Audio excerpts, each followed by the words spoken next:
Bonjour. Notre passion à l'hôpital Erasme est de faire progresser la connaissance dans les domaines de la gastro-entérologie et de l'endoscopie.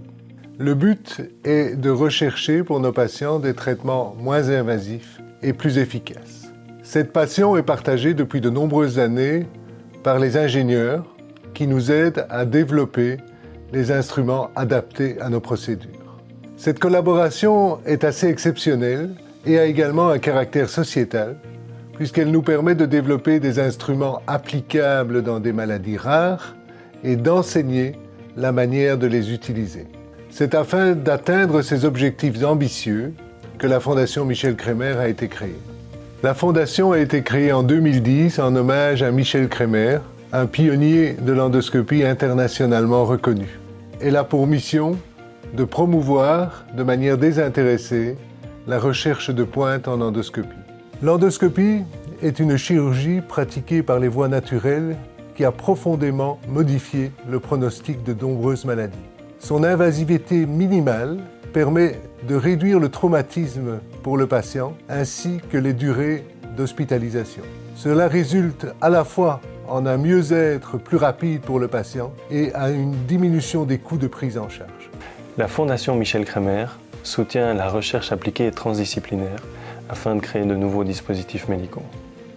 La Fondation soutient également la recherche dans le traitement des hémorragies digestives, les calculs biliaires, des maladies telles que le diabète de type 2, mais également la résection des tumeurs superficielles ou d'autres maladies rares non encore traitées. Enfin, elle vise à l'implémentation de ces technologies, notamment dans des régions moins favorisées au travers de formations. Pour atteindre ces objectifs, les médecins du service de gastro-entérologie de l'hôpital Erasme et les ingénieurs de l'école polytechnique de Bruxelles collaborent depuis 2003 en vue de la conception de nouveaux outils chirurgicaux pour les patients. Le premier projet de collaboration a été de concevoir et développer un système permettant de travailler à deux mains au sein du système digestif. Auparavant, le médecin était en quelque sorte manchot puisqu'il ne disposait que d'un seul canal opérateur. Ce nouveau dispositif a permis de réaliser des sutures par voie naturelle. Il n'est donc plus nécessaire d'ouvrir ni d'inciser le patient. Sur base de ces développements, une spin-off universitaire, EndoTools Therapeutics, commercialise un dispositif médical permettant de traiter l'obésité morbide de manière non invasive. On peut citer deux autres réalisations répondant à un besoin médical. La première permet de mesurer des polypes dans le côlon par exemple, ou encore de mesurer la trachée, les bronches, en vue du traitement du cancer du poumon. Une autre réalisation vise à développer un capteur de force miniaturisé. Ce capteur permet l'injection de manière précise d'une substance thérapeutique ou la palpation d'une lésion en vue de mieux la caractériser. Tous ces projets sont des petits pas dans la direction de notre but ultime qui est de traiter mieux les patients avec moins de complications. Notre collaboration entre ingénieurs et médecins est exceptionnelle. Soutenir la Fondation, c'est permettre l'aboutissement de nouveaux projets afin de développer de meilleurs traitements. Mon problème de base était que j'étais arrivée donc en obésité, très proche de l'obésité morbide même, et donc je devais trouver une solution. Vu qu'avec de nombreux régimes, ça ne fonctionnait plus. J'ai entendu parler de l'Endomina parce que j'étais venue faire les tests pour la sleeve et donc dans le parcours, on doit passer chez une diététicienne. Et là, elle m'a dit que vu mon BMI ainsi que les problèmes de santé que je n'avais pas à côté, je ne passerais pas pour la sleeve. Et donc du coup, elle m'a parlé de l'Endomina avec le docteur Huberti. Elle m'a pris le rendez-vous et c'est comme ça que tout a été lancé. L'expérience a changé toute ma vie. C'est vraiment un renouveau, j'ai l'impression de renaître.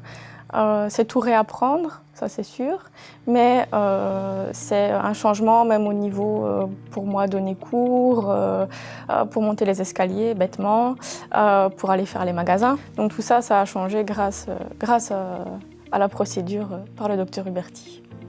Donc j'ai été opérée en 2007 d'une duplication œsophagienne 3/4 inférieure. Ça a été une hospitalisation de 2 semaines, 8 heures à peu près d'opération. Il m'avait prévenu que qu'il n'avait pas su tout enlever, que ça pouvait revenir. Je ne savais pas quand et comment, ce qui est arrivé quelques années plus tard. J'ai ma sœur qui travaille en gastro Et donc, suite aux plaintes que j'avais, elle savait que je ne voulais plus faire d'intervention chirurgicale proprement dite, m'a donné donc les coordonnées du professeur Devière. Et donc là, on a eu un premier rendez-vous, une première consulte, en vue de voir comment se passait un petit peu mon diverticule. Et donc après, il y a eu des premières interventions qui ont été effectuées jusqu'à la dernière, il y a quelques jours. Je peux enfin manger comme tout le monde, manger sans douleur, manger ce que je veux. Avant, j'étais très restreinte au niveau de la nourriture. Pendant pas mal de temps, j'ai dû avoir des nourritures solides, liquides, pardon. Maintenant, c'est solide. Maintenant, je vis comme vous, donc je mange ce que je veux. Je ferai toujours attention, certes, mais c'est le jour et la nuit. C'est une résurrection, vraiment. C'est le bon terme. Je revis. Nous avons besoin de vous pour continuer à développer de nouveaux dispositifs qui feront partie de la chirurgie de demain. Aidez-nous à financer la recherche, à transmettre les connaissances issues de ces recherches et à développer l'identité de la Fondation par la création d'un centre multidisciplinaire. Merci beaucoup.